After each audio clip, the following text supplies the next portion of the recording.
¿cómo va así? Vamos a ver. Vamos a ver si... Holguín, director no me ubico en la está comparación. Aquí. Sí. Buenos días, Holguín. Mira, vamos a ver, porque mira, este teléfono está... Lo que me está presentando son unas imágenes aquí. El teléfono está medio loco, ¿eh? Sí. Buenos días. Vamos a ver. Parece que le pasó algo a él. Parece que le pasó algo. Atención, porque aquí lo que está presentando son imágenes. No. Esa es la CIA dominicana. Eso fue la CIA que no. Luego que Carlos Dora enfrentó. Mira que con Richard nos comunicamos bien. Vamos a ver si Ramón.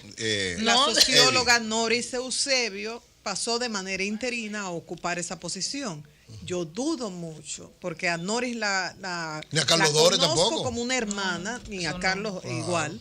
Dudo mucho que Noris permanezca en una institución donde se haga un trabajo similar al de la CIA. La DIAP es estrategia, señores. Es estrategia. Entonces, señores, creo que es la interpretación de Richard Martínez, pero no necesariamente institucional de la DIAP. El que está hablando es una persona con privilegio de información. Claro, y el papel dice que ficción, Julio, y el papel, si él lo dijera de verdad, sí, pero no, él lo dijo cuando llamó por teléfono, Eury. No, él lo dijo y lo trasladó al presente. O sea, él entiende eso. Ramón Tejada Holguín, vamos a ver. No lo estoy llamando.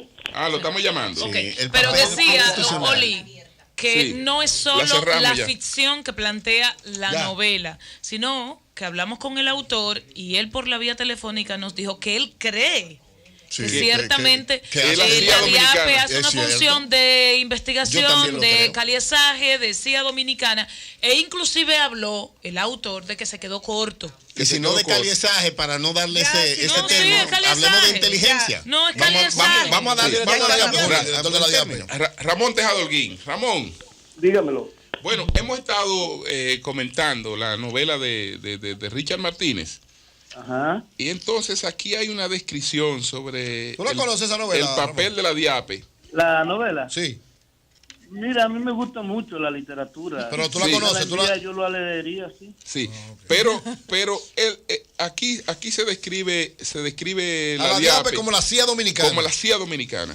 Dije que tú lo que estás haciendo ahí investigando, qué es lo que hacemos todos los periodistas, pelearse al presidente. Todo lo que nosotros hacemos, ese no es nada más el papel de la CIA. Eso dice Richard, que hace la DIAP. Otros papeles de investigación y de conducción y de diseño de política y de opinión. Escuchemos a Ramón Tejada Holguín.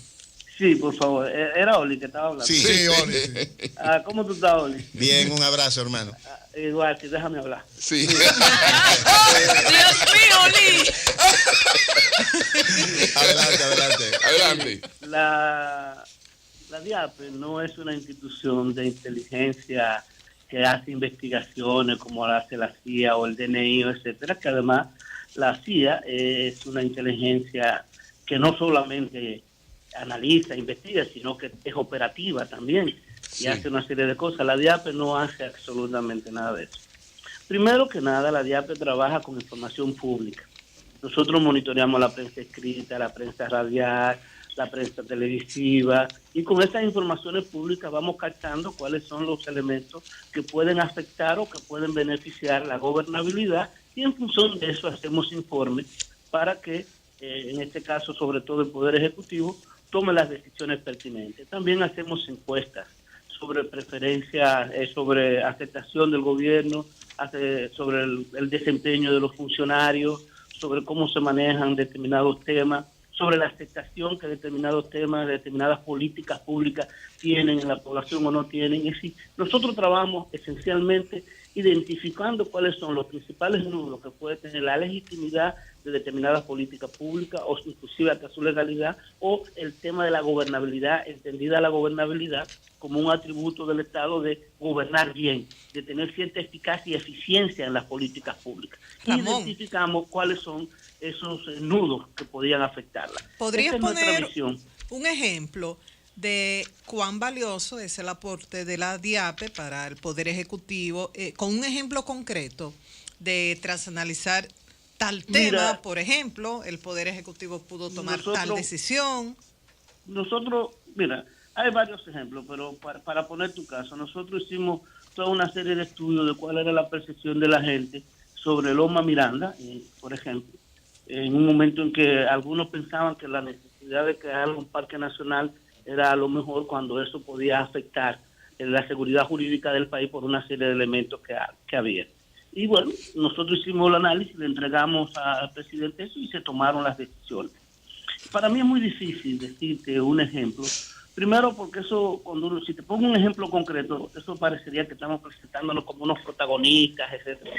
Nosotros entregamos los informes y la decisión final y la ejecución de la política corresponden a otras personas. Pero y sobre todo al presidente de la República.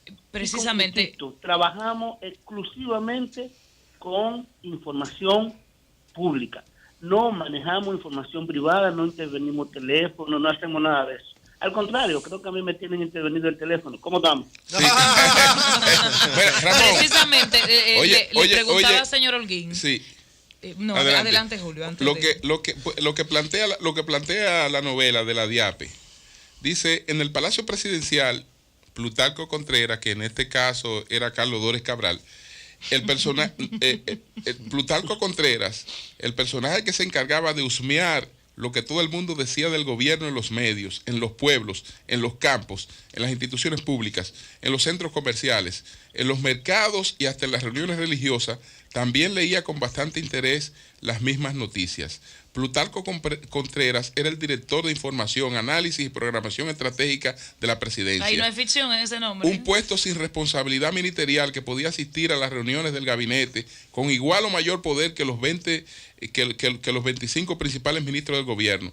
Tenía una pequeña oficina en el segundo piso del palacio donde trabajaba sin descanso entre bastidores, sin contacto con el público ni entrevista con periodistas, pero que estaba a unos pocos metros del despacho del presidente de la República. Era el hombre de la sombra que infundía respeto y miedo. Mira, ahí hay varias cosas sí. que se deben tomar en cuenta. Plutarco Contreras es un personaje de ficción, no es Carlos Dores. Sí. Primero por varias razones. Mira, Carlos Dores, primero que nada, no era verdad que huía de la prensa. Carlos Dores estaba escribiendo constantemente, hasta tenía una columna, Enneagrama, y estaba presente en el debate público. Sí. Siempre estuvo presente en el debate público. No era un hombre de la sombra. Dos, no es verdad que es una institución sin puesto ministerial ni nada. La DIAPE, en su decreto de formación, y cuando se nombró a Carlos Dores, se crea como Dirección de Información, Análisis, Programación, etc., con cargo de secretario de Estado, es decir, de lo que hoy es ministro. Sí tenía un cargo de ministro, era ministro encargado de la Dirección de Información, Análisis y Programación Estratégica.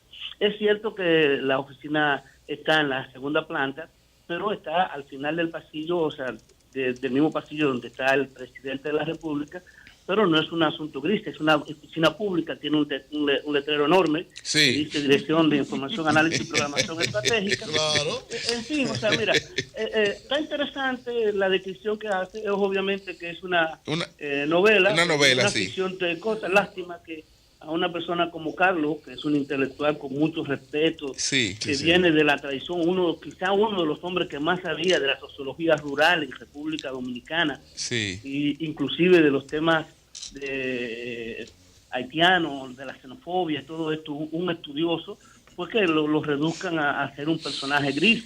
Que no es. Y fíjate sobre lo que anota, además de Plutarco, de Carlos Dores.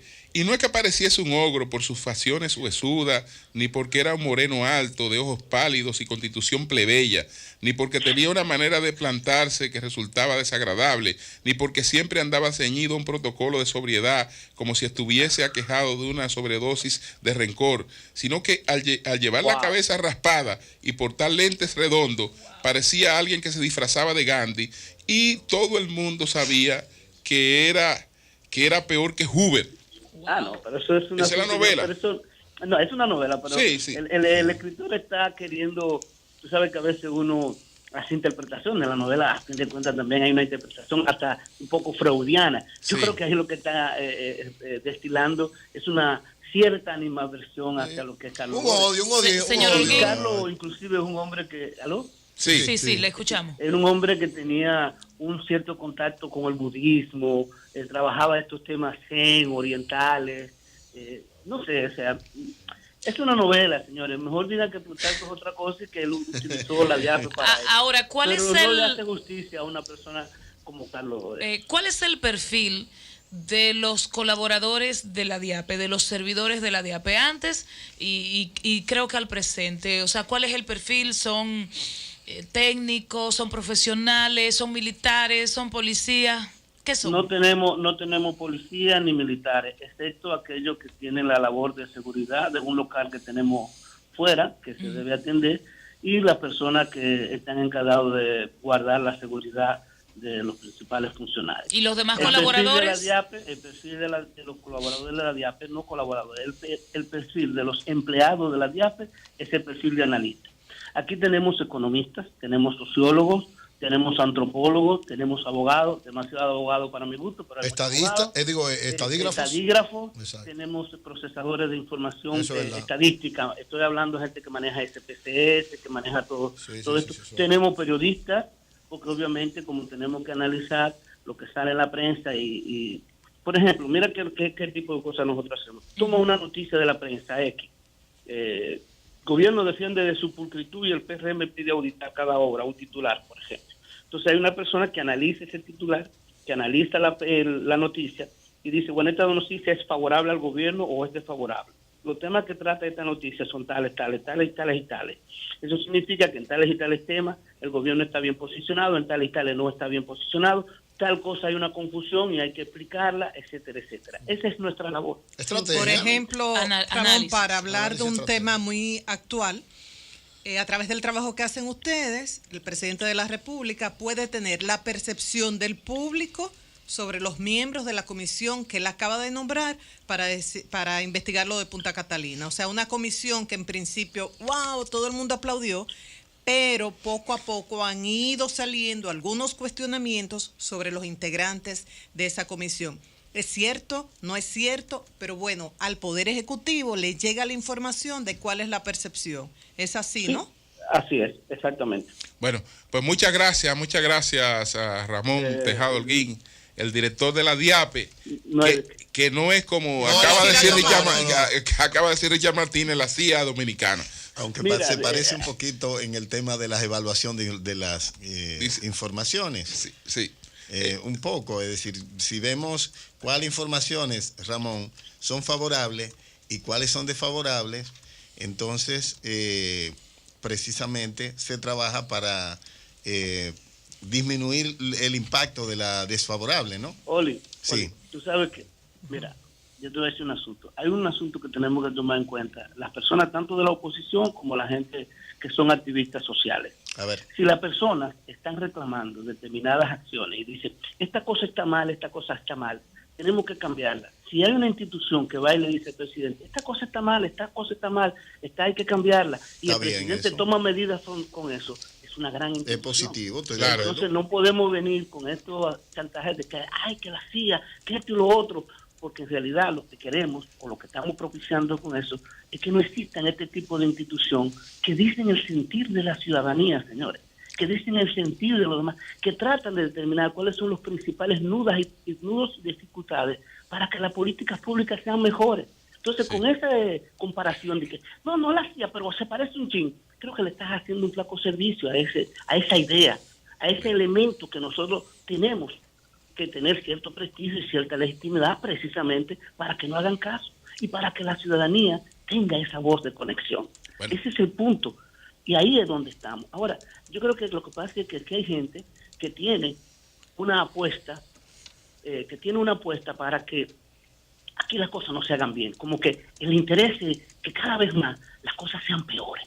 Porque si son peores, a nosotros nos va mejor. Nos afecta a todos. Si son peores, hay quienes creen que pueden pecar en ríos revueltos. No, señores, está bien que exista una institución que capte cuáles son los principales problemas nacionales, claro. Se lo presente el Poder Ejecutivo y el Poder Ejecutivo tome medidas frente a eso. Te voy a decir un asunto, eso es como en ciertos sectores de los movimientos sociales que es de risa, escribieron un documento y dijeron que Danilo Medina, su misión era desmovilizar al pueblo dominicano para que no protestara. Dígame la prueba de qué es eso, digo yo. La prueba es la siguiente. todo el movimiento del 4% lo desarticuló dando el 4%. ¿Qué te parece? Muchas gracias, Ramón, muchas gracias. Gracias. Amparo Taveras, gracias por su sintonía. Ella pregunta sobre el título de la novela, se llama La negociación. Autor Richard Martínez. Bueno, vamos a tratar de localizar al magistrado Moscoso Segarra, porque esto es una ficción, pero una parte de lo que se describe aquí es como si fuera parte del currículum de Moscoso Segarra. Entonces, el personaje que aparece aquí, no Moscoso Segarra, el fiscal que manejó esa negociación, llegó a la Suprema Corte de Justicia producto del chantaje por el manejo de las informaciones que tenía con esa negociación. Entonces, el fiscal, por pura casualidad, no el de esta ficción, por pura casualidad, era Moscoso Segarra, que había pasado por la Comisión de Reforma y Modernización de Justicia. Y había sido abogado. En varios casos. Es una descripción ahí, es una descripción que yo no sé si alcance ya por lo directa y que tenga implicaciones legales. Cambio y fuera.